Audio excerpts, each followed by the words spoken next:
What is up, MMA True Believers? This is Jason Burgos for Sherdog.com, and tonight I have the pleasure of speaking with the number 11th ranked flyweight in the UFC. On January 25th in Raleigh, North Carolina, he returns to the cage to face the man ranked one spot ahead of him in one Jordan Espinosa, and that individual is the very talented Alex Perez. Alex, thanks for giving me some time tonight as we close in on this next Octagon appearance.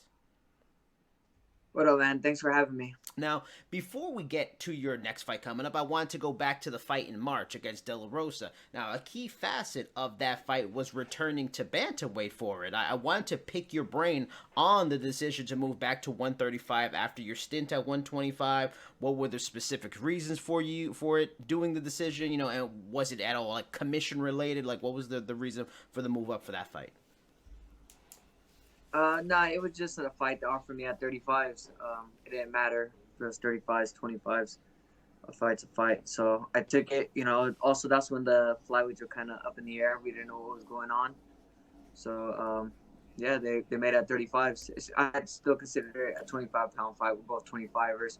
Just went up a weight class. Yeah, no, nothing crazy behind it. Now, you see so many guys going up in weight, they make, or, not too much going down, they make that decision to try something else. Talk to me about the differences before fight between the two divisions for you. What was the eating regimen for you at 135 compared to 125? Are there different foods you can eat? Like, can you eat more carbs and meat at 135? How much different is the final cut down for each of those weights? What were the little differences between doing the two?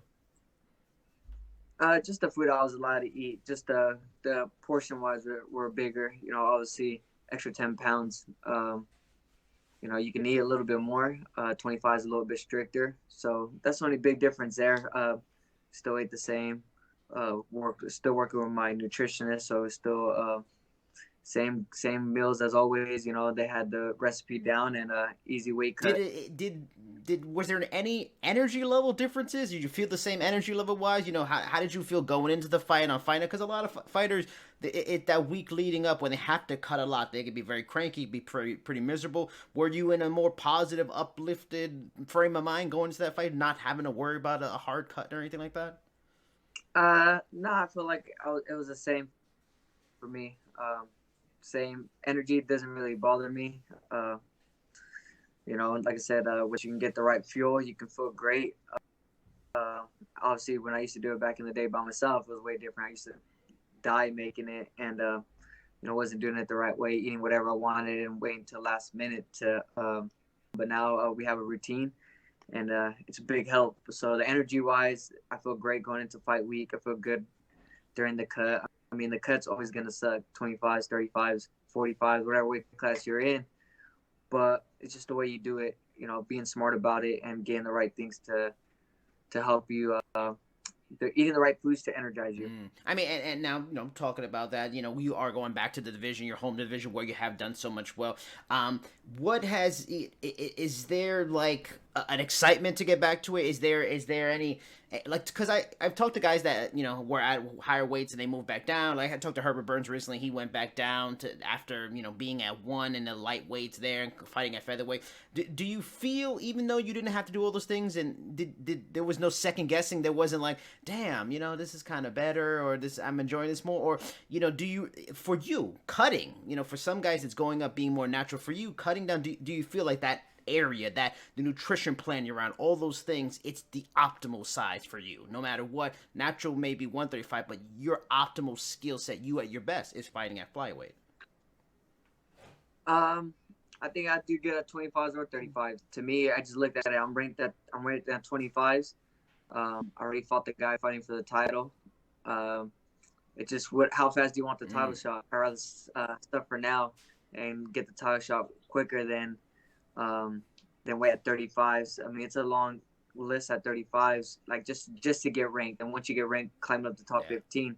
I already established myself at flyweight, so for me, it was more decision how fast they want to be. Now, talk to me about the frustrations of having to pull out of your bout that you were supposed to have with Sergio Pettis in September. Can you talk to me about the injury at all that forced you out of the fight? Was not competing in Mexico a difficult part of it? Because, correct me if I'm wrong, you represent Mexico in your Reebok fight gear, right? Yeah, the injury, I was just injured. Couldn't train, nothing crazy. I just smart decision to pull out. I couldn't train the right way and stuff, so I just talked to my team, and they suggested for me to pull out, so I did. It just sucked because the Mexico card was a big deal for me because my family's from Mexico. I got brothers and my dad's out there, and I got a lot of family out there that was gonna go out to support me. That was the biggest thing, about losing the opportunity. But hopefully they go back, and this time I'll be ready to go back How to much has Mexico. not fighting since March, nearly a year for you, affected your finances? Do you have like a side job? I know a lot of fighters, especially early in their careers, do side jobs and want to do that stuff and maybe invest their early money. Do you have a side job and stuff like that you're comfortable enough during that time? Did you have to take on new work to help your finances without having those UFC fights and those UFC paydays a lot of last year? Nah. I save my money pretty well, in case of emergency like this. And I also work at the gym I train at, so I get to teach classes and stuff like that. So that kept me busy, coaching some of the guys, things like that. Yeah, I'm pretty responsible financially, so I put money away just in case for emergencies, like getting hurt, not being able to fight. Like I'm still good with money, so it's not. I don't have to fight for money no more. That's long past my past where I'm at. It's when you first start, you fight for money. When you're broke, now I got money saved up. I fight because I'm not really looking to be the best guy in the I world. respect that, and there's a lot of fighters that aren't as wise as you at this point. Is that something you learned from the start? Did you have to go through fights pulling out, and opponents pulling out of fights early on the regional circuit? Did coaches, get you wise to that stuff early in the game? Because not many people are smart enough to be prepared like that for those instances. Um, I think just my journey through the sport, I kind of seen the struggle at the beginning game. I started 2013. I remember getting paid $300 to fight, and living off check to check, and then working a side job and stuff, and kind of just made me realize like fighting's not gonna last forever. You're only gonna fight X amount of years, so might as well start now. This is my time. This is my window of opportunity. To when I'm in my athletic prime to fight and to make as much money as possible, and hopefully end up buying a house or something. And after I'm done fighting, I'm gonna have to work. There's no way I'm gonna be a millionaire, but as long as I get my house paid for, I should What be good. interests you about this upcoming fight with Jordan Espinosa? Aside from him being another ranked fighter, a possible stepping stone for you to go higher in the rankings, maybe bigger fights, bigger opportunities, what gets your juices going for this fight and training as you enter now fight 28 of your career? One, he's ranked above me, and two, he's trying to knock my head off. I don't need too much more motivation than that. I don't look beyond anything else. I just know that the guy fighting in front of me is gonna be coming the best they can.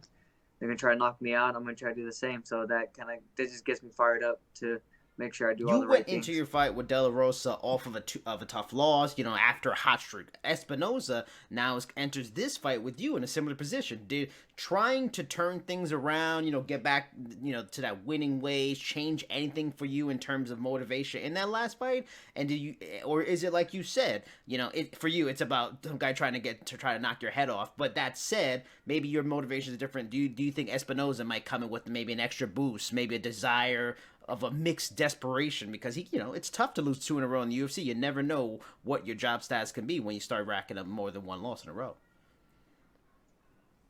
Obviously after a loss, you come in, harder, come in training harder than ever, things like that. So I'm expecting him to come out and obviously trying to win. That the coming off a loss is just the hardest part thing an athlete has to do. It's not like football where you have seasons and you get Yep. your next fight, or basketball. It's you never know when your next fight's gonna be. So I'm pretty sure he's been working hard, and I know he's been working hard, and I know he's ready, to fight. So I'm just expecting to get the best version of Espinosa in Now I there. have several like flyweight related questions because you are in the division. Now, a lot of people this time last year were wondering if it would still be here, and it seems it's here, and it seems to be thriving now again. What were your thoughts on Henry Cejudo being stripped of the flyweight title and a title match being made between Benavidez and Figueiredo? Did you agree with the decision? Do you think an interim title maybe should have been made when everybody kind of knew Henry was going to be out for a while with surgery? You know, in addition, do you think that matchup makes the most sense? Benavidez and Figueiredo are the guys that deserve to be in that fight. To me, it didn't honestly it didn't matter if he came back or not. I wasn't looking past that. I'm not in the talk for a title shot, so why worry about it? That's gonna handle it. That's gonna handle itself, you know. Benavidez obviously is the number one contender. Uh, Figueroa is he's on a roll, so why not put them together? But I really didn't look into it. I really don't care. It's not like I was gonna get a title shot after this fight. It's gonna take a couple wins to get one, so you know I'll worry about that when I get there. But right now, I'm just focused on whoever at that time, whoever was gonna be put in front of me, and I'm just worried about Espinosa right now. I'm not worried about what happens in the future. Oh, With fair those enough. guys. Now, both you and Espinoza are Contender Series alums. Did you feel like the show is becoming like the legit force for the top rising talent in the sport now, more so than the Ultimate Fighter ever was? I was watching an interview with Dana White and Aaron Bronstetter earlier, and Dana White was talking about how he has blue dots on his scheduling board for every fighter that's a Contender Series alum, and like the wall of fights scheduled to like the summer is just filled with blue dots. Do you take pride in being a Contender Series guy, Contender Series winner? Like, man, I'm coming through the place that's developing the best talent and the future stars of the UFC. Yeah, I feel it was crazy being on the contenders. That makes you fight a little bit different. Yeah. Obviously, like they want to be impressed, you have to open up. But yeah, I'm glad I'm part of the crew that's coming out there and showing you don't have to be on a TV show to be to get in. We're on the contender series. You got one fight in front of everybody. You know, when I was there, it was just like 30, 40 people. You know, it was something small. Now they made the Apex, but yeah, I'm glad to be a part of that crew, the Contender Series Now, guys. I always like to end the interviews learning a little bit more about the fighter, and for the people that watch this video to learn a little bit about the fighter that they maybe didn't know. So I always like to know what guys or girls are interested in away from fighting, because I know this sport, this job, it consumes your life, it consumes you physically, mentally. It's a grind, it's a drain. You got to defuse, you got to get away. What are some of the things you like to do that has nothing to do with fighting? I've got people tell me they like cooking, they like Netflix, they like comics, they like video games, motorcycle riding. Somebody told me that skydiving, wild thrill seeking. What does Alex Perez like to do when he's not doing anything related with fighting? Personally, I like to watch like high school wrestling and college wrestling. That's what got me into the sport. So I like watching that, and I like eating. What's your favorite foods? What's like your favorite cuisine? Like, are you a Mexican food guy, Italian food guy, Thai food? What kind of food you like? Man, I'm a food guy. You put food in front of me, I'm gonna What kill about it, man. There's desserts? not really You like like desserts? I'm a big sweets guy. dessert. Uh, I'm a food guy, man. I love sweets. I love, man. You name it. I'm a candy guy. I get yelled at all the time because I eat too much candy. But I just love food in general, man. Sweet or not, I love going out to eat. You know, that's my thing. I'll go out to eat any day. You tell me to go watch a movie, it's like eh. But you tell me to go out to eat, I'm like I'm And down. you sure you still don't want to do 135? You can eat more for a guy that likes food. Nah, I mean, eventually, who knows? But I need this title shot. Now, and since you're for the wrestling heads that have maybe watched this, since you're a big wrestling guy, who do you think? Because so many now amateur wrestlers are coming into MMA. Do you see anybody as you're watching high school, college wrestling, like, damn, that dude might be in the UFC one day? Anybody that people should maybe know about? I think Bo Nickel. He just did a grappling match. That guy he's an animal. He's from Penn State. I think two-time national champ. That guy's just mean. He did a grappling match already, but I think he'll be fighting MMA pretty soon. But that guy is something to look out for. He'd be in the UFC, or if Bellator might sign him early. Yeah. You know how they're doing those deals early. But that kid's gonna be good wherever he goes. Bellator, UFC, One, Risen, wherever he goes, he's